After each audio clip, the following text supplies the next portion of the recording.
A very good morning to everyone. Myself, Dr. P. Seven, Professor, Department of Mechanical Engineering, SC Engineering College, an autonomous institution affiliated to Anna University, Chennai 77. Today, as part of the GATE coaching class, we are going to see the topic casting technology. So, before going on to the casting technology, I want to give you an outline about the GATE question paper and its pattern. So, if you are going to see this is going to be the pattern which is going to be followed in the GATE question paper for mechanical engineering domain. So, if you are going to see this, the duration is going to be totally 3 hours.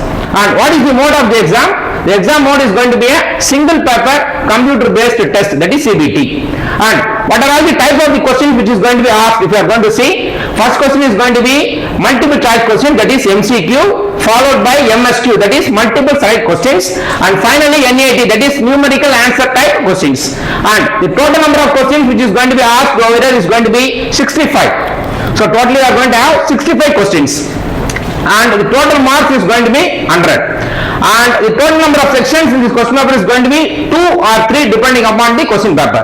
So the section wise distribution of questions is going to be like this. For general aptitude, you are going to have a total of 10 questions, and for core discipline, you are going to have a total of 55 questions. So this makes up totally 65 questions. And the section wise weightage, if you are going to see, for general aptitude, that is for 10 questions, you are going to have a total weightage of 15 marks, followed by core discipline marks is going to be 85 marks. That is for 58 questions, you are going to have a weightage of 85 marks. Summing, you will get 100 marks. And what is going to be marking scheme? The marking scheme is going to be very simple. Each correct answer in the exam will be awarded either 1 or 2 marks. And if you are going to have negative marking, yes, in GATE you are going to have negative marking, and this pattern is going to be followed. For 1 mark multiple choice question, for a wrong answer, 1/3 of the mark will be deducted. For a 2 mark multiple choice question, for a wrong answer, 2/3 of the mark will be deducted. And there will be no negative marking for multiple select questions and for numerical answer type. Next, what is going to be the syllabus weightage for mechanical engineering? If you are going to see this, as already told you, the general aptitude is going to have a total weightage of 15 marks. Remaining 85 marks is going to be distributed among the core, as you can see over here. So you are going to have various disciplines. One is going to be engineering mathematics, which is going to have 12.25 marks weightage. Then engineering mechanics, which is going to have 2.5, followed by strength of materials, heat transfer, machine design, fluid mechanics, theory of machines, thermodynamics, refrigeration and air conditioning, industrial engineering, which is going to have weightage of 8. And finally comes your manufacturing engineering, in which the casting technology is going to fall, and this manufacturing engineering is going to have a weightage of 14.25 marks, as you can see over here. And this manufacturing engineering discipline is going to have the highest weightage of marks, which is going to be 14.25 compared to all other disciplines coming under your mechanical engineering. And in this manufacturing engineering, we are going to see about the casting technology. So, before moving on to the questions which has been asked in GATE with respect to casting technology, I want to give you a very short introduction about casting and casting process. So, in last class, we have discussed in detail about what we mean by the term casting, what is casting process, and what is the advantages of casting process, what are all the various applications of casting process in this present modern world, and we have discussed about the various types of defects, the reasons for their defects, and the various types of casting parts, etc. We have discussed in a very detailed manner. Now, in today's class, we are going to see about the types of the casting process. As you can see, the classification of casting process. The casting process are classified in a wide variety of ways. For example, the casting process can be classified based on the type of the material being cast, as you can see here.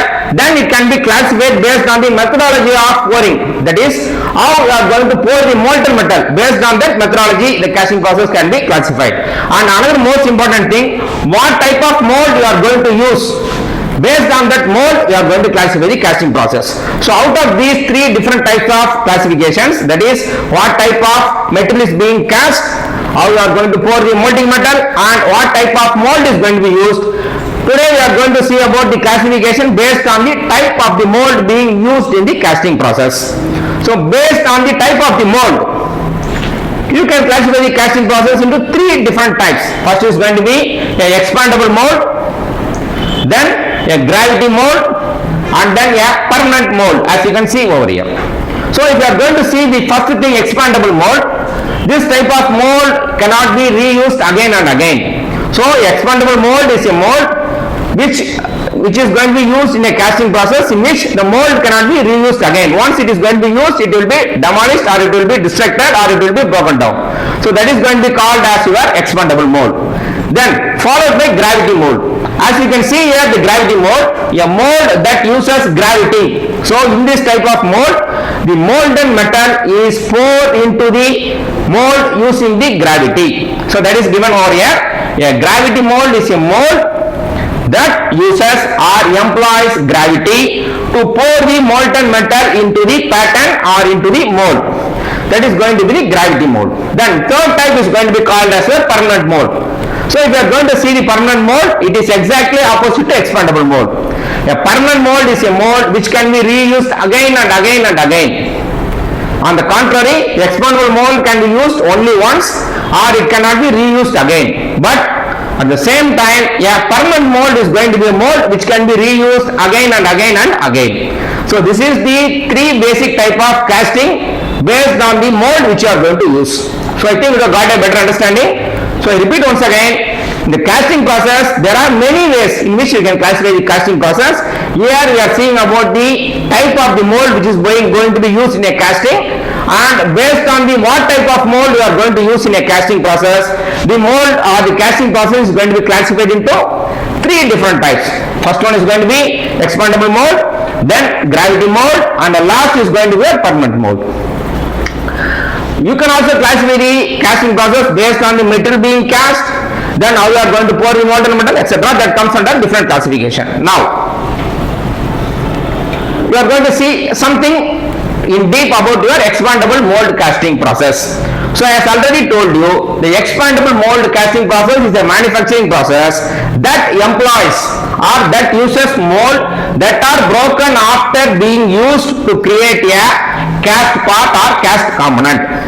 So after the part is being fabricated, the mold which was used for fabricating that part was broken down, or it is completely demolished, or it is broken down. In simple words, it cannot be reused again. It can be used only once. That is, the mold can be used only once. So for this type of mold, what type of material we can use? Because it is going to be a one-time use material, you are going to use cheaper materials. For example, you are going to use the mold, or the mold is going to be fabricated using cheaper materials like sand, plaster, or wax. So the most common materials which are employed or which are used for fabricating a expandable type of mold casting is going to be sand, plaster, or wax, because they are very much cheaper and they can be fabricated in a easier and in a quicker manner. And this is about your expandable mold casting. Now, this expandable mold casting can be classified into two subcategories like sand casting process and investment casting process. So the expandable mold casting, in which the casting can be used only once, can be classified again into two subdivisions like sand casting or investment casting. So what is sand casting and what is the difference between investment casting? You are going to see it now. So first comes sand casting. So here you can see the various steps involved in a sand casting process, and you can see your drag, you can see your coke, you can see your sprue pin, and you can see your pouring basin and the sprue holes, and here you can see the mold which is created after fixing the coke and drag. Then you can see the molten metal which is going to be poured into the vent, as you can see over here. So this is going to be a sand casting process, and the name itself says it is a sand casting process. So in this casting process, the sand is going to be used for fabricating the mold. So the basic material for fabricating the mold for this casting process is going to be sand, as you can see over here. Then the sand is mixed with a bonding material like clay or your polymer. So the sand is going to be mixed up with a binding material, and these binding materials are most commonly a polymer or it is going to be a clay. And what are the advantages of this sand casting process? The very unique advantages of this sand casting process is that it can fabricate parts and it can cast the parts in a faster and easier manner, and you can make design changes in a rapid manner. So this is going to be the advantages of sand casting process. But at the same time, the sand casting process is going to have some drawbacks. What are its drawbacks? The parts or components are some devices which are fabricated using this sand casting process are not going to be very much precise, or they are not going to be very much accurate in their dimensions. So they have some deviations in precise and accuracy. This is going to be the first drawback. Second drawback is that, if you are going to see the second drawback, the parts and components which are fabricated using this sand casting are not going to have a fine surface finish. They are going to have some rough surfaces, and these rough surfaces have to be removed or have to be eliminated by subjecting them to machining process. So these are the two drawbacks of your sand casting process. So the sand casting process has advantages, also has its own drawbacks. So advantages, it is going to be faster and design changes can be made in a quicker and rapid manner. But the drawbacks, it is not going to be very much precise, that is the parts fabricated are not going to be very much precise in dimension, and they are going to have some rough surfaces and they need to be subjected to further machining process. This is about your sand casting, and you can see the various steps in sand casting. In this diagram, you are going to have a minimum of 6 steps, as you can see over here, and you are going to have your cope, drag, pouring basin, screw pin, vent hole, mold, etc. Okay. Now comes your second type of your casting process, which is going to be your investment casting process. Here you can see a diagrammatic illustration of your investment casting process, as you can see over here. In this investment casting process, as shown here, the patterns are waxed and then sealed with a refractory ceramic coating. So you can see over here the pattern. This is going to be the pattern of the component which you are going to fabricate using this investment casting process, and this pattern is going to given here initially. It is going to given a wax coating, as you can see over here, and then after giving the wax coating, it is then sealed with a refractory ceramic coating. A second coating is going to be given, which is going to be a refractory ceramic coating, as you can see over here. Then the wax is then drained to make room for the molten metal to be cast. As you can see, that the step can be seen in the diagram. And the unique advantage of this investment casting process is that, as you can see over here, very complex shapes, complex structure, intricate dimensions, intricate structure, everything can be fabricated using this investment casting process, which is not possible with a sand casting process. Using sand casting process, you can fabricate simple parts and simple components, but the components which are going to have intricate geometries, complex shapes, complicated geometries cannot be fabricated using your sand casting process. For those complicated shapes, complicated dimensions, complicated geometries, the investment casting is going to be the best suited one. And another unique advantage of, or unique feature or unique merit of investment casting process is that the accuracy or the surface finish of the casted component is going to be very much perfect in investment casting. But that is not so in case of sand casting, but here it is going to be reversed. I repeat once again, in investment casting, the accuracy and surface finish of the fabricated part is going to be very much perfect and fine.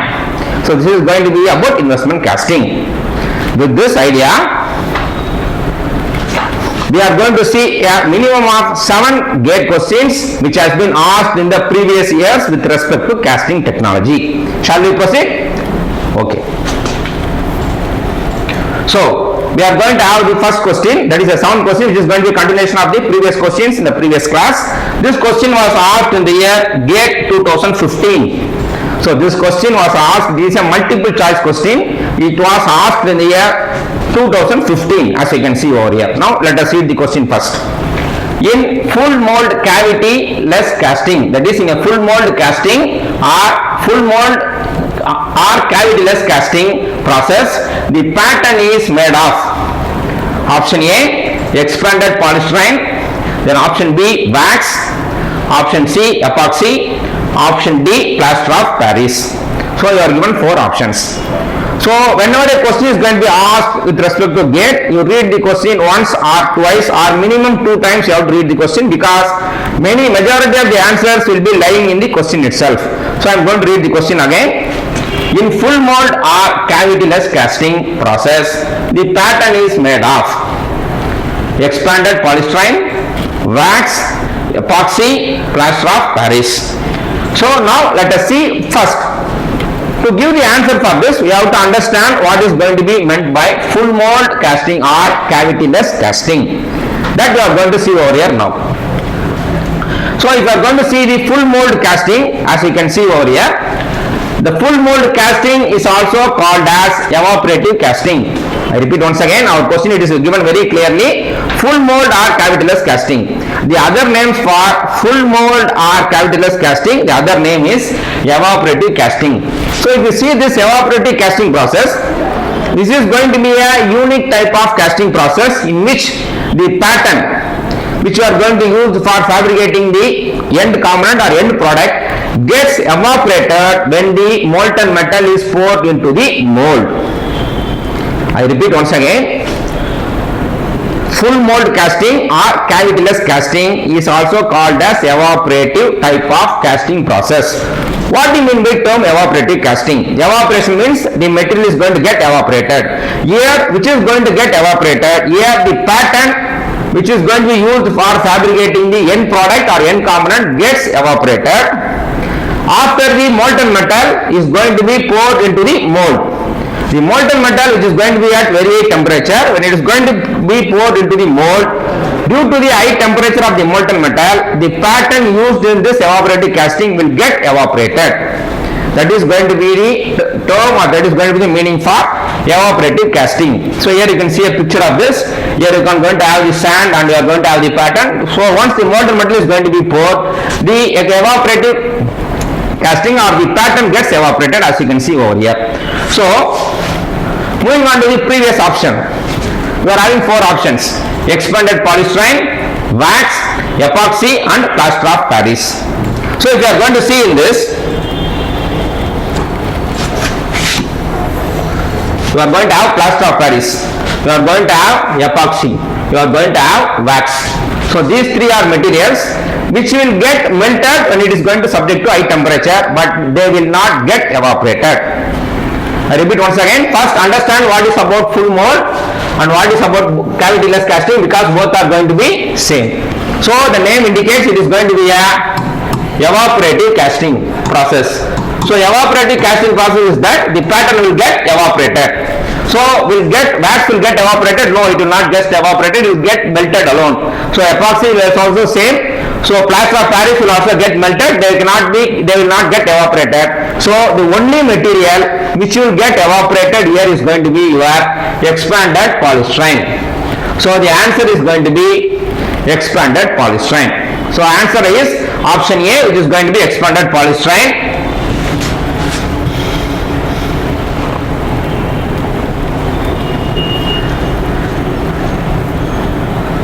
So if you are going to see this, answer is expanded polystyrene. So for the 7th question, the correct answer is expanded polystyrene. So from the question itself, you can derive the answer in a very easier manner. So you see the previous question, you first understand what is full mold cavityless casting, you can understand it is evaporative casting. From evaporative casting, you understand the meaning, what is the process going on. So out of these four materials, wax, for epoxy and plaster of Paris will not get evaporated. So the only material which will get evaporated is going to be expanded polystyrene. So the answer is going to be option A, as you can see over here, expanded polystyrene. So this is going to be the first question in our today's class. Next, we are going to have a question like this: which of the following engineering materials is the most suitable candidate for hot chamber die casting? Option A, low carbon steel. Option B, titanium. Option C, copper. And option D, tin. This was asked in the year GATE 2007. So in the year 2007, under the mechanical domain, the GATE question was asked like this. So I am going to repeat the question once again. Which of the following engineering materials is the most suitable candidate for hot chamber die casting? Option A, low carbon steel. Option B, titanium. Option C, copper. Option D, tin. So to find out the answer, first we have to understand what do you mean by the term hot chamber die casting. So if you are going to see the die casting process, first, what do you mean by die casting? Then we can go for hot chamber and we can go for cold chamber. So we are going to see the die casting process. Die casting is a molding process in which the molten metal is injected under high temperature and velocity into the split mold die.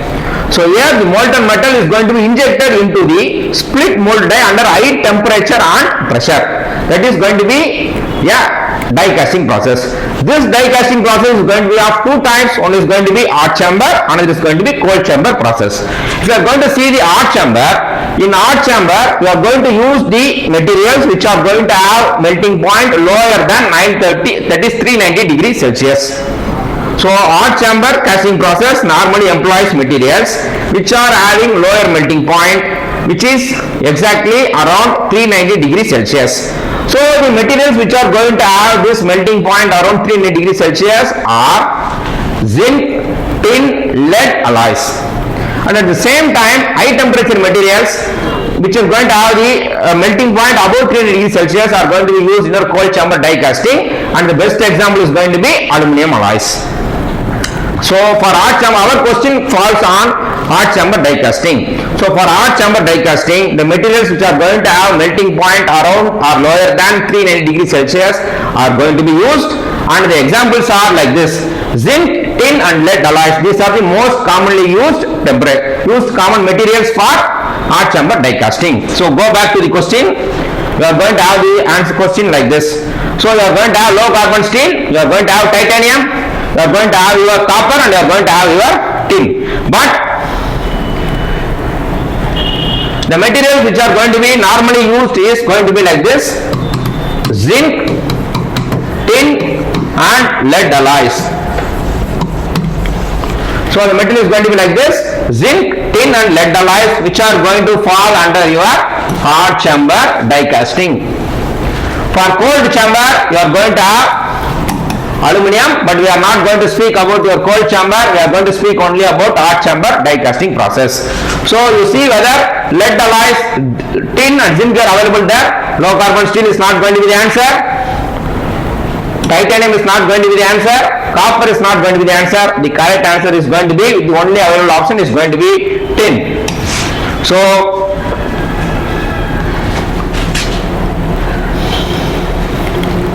So the answer for this question is going to be option D, which is going to be your tin. So this gives you the answer for the second question of today's class. So moving on to the next question. The third question, that is the ninth question of previous class and third question of today's class. In hollow cylindrical parts made by centrifugal casting, the density of the part is option A, maximum at the outer region, maximum at the inner region, maximum at the midpoint between inner and outer surfaces, and option D, uniform throughout. So I repeat the question once again. In hollow cylindrical parts made by centrifugal casting, the density of the part is maximum either at outer region or at inner region, or it is maximum at the midpoint between inner and outer surfaces and uniform throughout. So for this, the most important thing which you have to consider here is going to be the int is going to lie like this: centrifugal casting. So whatever may be the part, you leave it in hollow cylindrical parts. So it is going to be hollow cylindrical parts in centrifugal casting. So in centrifugal casting, if you are going to see, in centrifugal casting, due to the centrifugal action, the high density of the part is always maximum away from the axis. So you are going to move away from the axis, it is towards the outer region. I repeat once again. In the question, we are having a one int, it is a centrifugal type of casting process. So in centrifugal casting process, due to the centrifugal action, the high density part is always away from the center, or the high density part is maximum exactly at the point which is always away from the center. So away from the center is nothing but maximum at the outer region. It is not at the inner, it is not at the midpoint, because it is going to be away from the axis. So the correct option is option A, which is going to be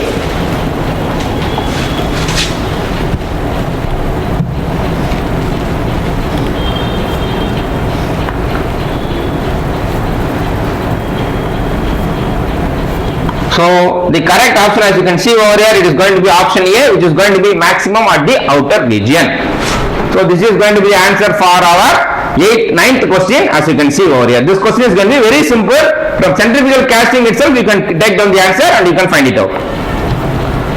That question was asked in the year 2008. Now we are moving on to a problematic question. The question is going to be like this. It is, if you see, the question is going to be very big, and it was asked in the year 2016. As you can see here, it was asked in the year 2016. So I am going to read the entire question. You just listen, then I will give you a detailed answer in a very simple manner.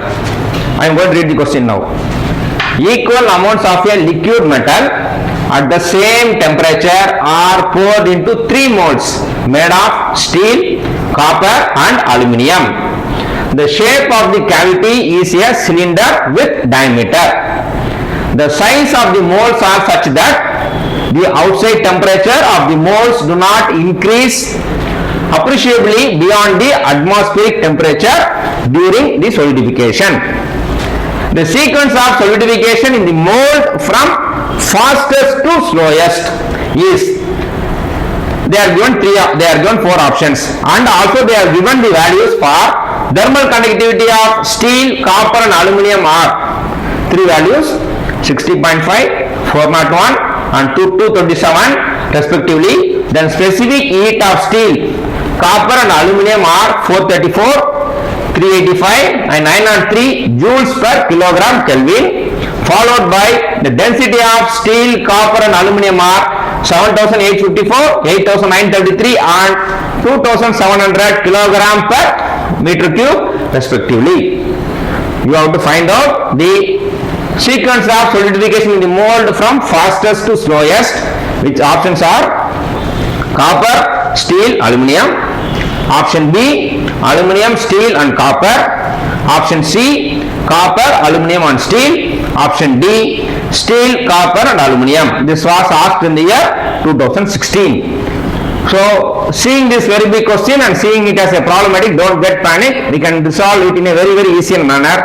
First I am going to take the hints and which are available in the question itself. So we will move on like this. So first you take down the process. If you are going to see this, you are going to have 3 materials: steel, copper and aluminium. What you have to find out or what you have to decide? You have to decide the sequence of solidification in the mold from fastest to slowest. Very simple. You have to determine the solidification rate. So what you have to determine? You have to determine the solidification rate. So as you can see over here, you are going to determine the solidification rate. Then after determining the solidification rate of these 3 different molds, which are fabricated out of steel, copper and aluminium, you have to determine which is the fastest, which is the medium and which is the lowest. So accordingly you have to rearrange this and you will get the correct answer. Now what is the formula for finding out the solidification rate? Very simple, a formula is available. Solidification rate is indicated by means of alpha. Alpha is equal to small k divided by P into C. So this is going to be the rate of solidification. So what is going to be your rho here? Rho is nothing but your density. So density is nothing but rho.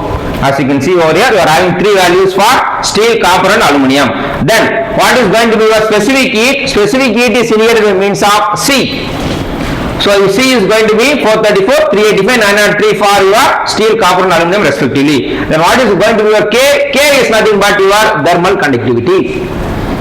So that you are going to write down and you are going to get the answer very easily. So we are going to write it for one and each and everything. Let us see here. Solidification rate alpha for copper. Okay, let us write it for C. Solidification rate for steel, it is going to be like that, K divided by rho into C. So what is going to be K here? For steel it is going to be 60.5. So 60.5 divided by density of steel is going to be 434 into, next the density is going to be for steel is going to be 7854. So this is going to be the option. So if you use the calculator, if you are going to find out, you are going to get the value. Very simple. Likewise, what is the solidification rate for copper? The formula is going to be K divided by density into specific heat. The K for your copper is going to be 401. So 401 divided by the density of copper is going to be 8933 into your density. So density is going to be, density has been turned into specific heat. Specific heat is going to be 385. Like this you are going to get the answer for solidification rate of copper. Likewise, if you are going to get the solidification rate for aluminium, same formula. For aluminium, the thermal conductivity is 237 divided by rho density, it is nothing but 2700. Then your specific heat is going to be 903. You substitute in your calculator, you will be getting the answer. Now we are going to see what is going to be the answers.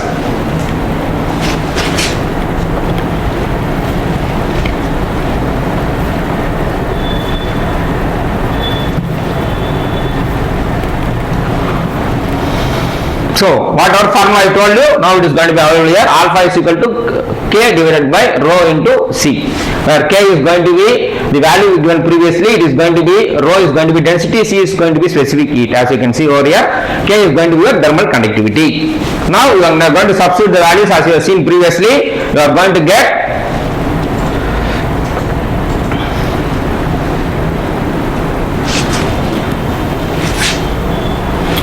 steel is going to be 1.77 10 to the power of minus 5. For copper, solidification rate is 1.165 10 to the power of minus 4. For aluminum, it is going to be 9.72 10 to the power of minus 5. So now you are going to rearrange these values in the term of fastest, medium and then slowest. So if you are going to see which is going to be the fastest, which is going to be the highest value, which is going to be the medium value, which is going to be the lower value, you are going to get the answer very easily, as you can see over here.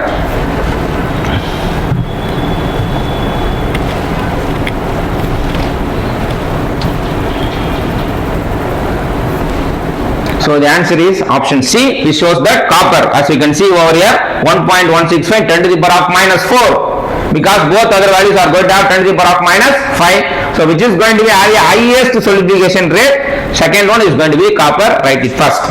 Then here it is 9.72, there it is 1.77. Which is highest value? 9.72 is greater than 1.77. So second value is going to be aluminium. Write it down. Then last is going to be steel.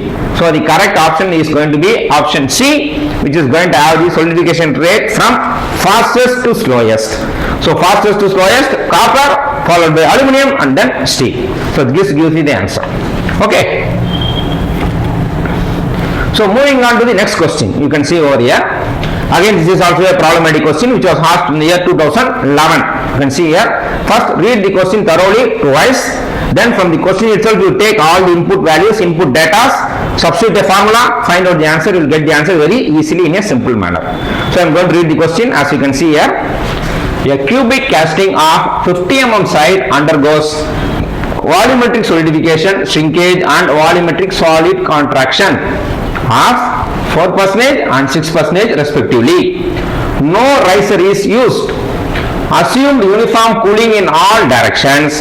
The side of the cube after solidification and contraction is 48.32 mm, 49.90 mm, 49.94 mm, 49.96 mm.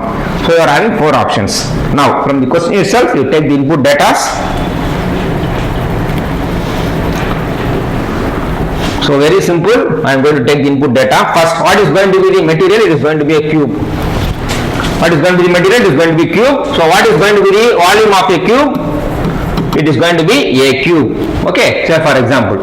So it is going to be a cube here. And it is going to have a side of dimension 50 mm. So A is going to be 50 mm. So you have to find out volume of A cube. It is nothing but 50 cube. Okay. You put it in the calculator, you are getting the answer very easily. Next, it undergoes volumetric solidification, shrinkage and volumetric solid contraction. Both are going to be more or less the same terms, and it is going to undergo at a rate of 4% of shrinkage and 6% respectively. So So it is going to undergo 4% and 6% respectively. So the shrinkage percentage will be around 96% and the contraction will be around 94%. That is 100 minus 4% and 100% minus 6%. You will get 94% and 96%. Keep it as it is. You are having the volume of the cube. A cube is going to be 50 cube. So with these three values, you can find out very easily. So say for example, now we are going to see it as it is. So the cube size is going to be 50 cube, 50 times, 50 into 3 times. Okay.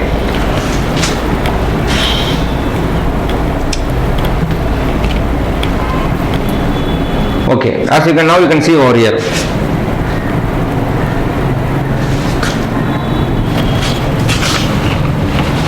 So what has been given here? Very simple, what you have discussed.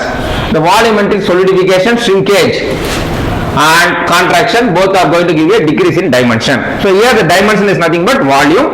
We know that the volume of the cube is going to be 3 times the side of the cube, that is going to be A cube, which is going to be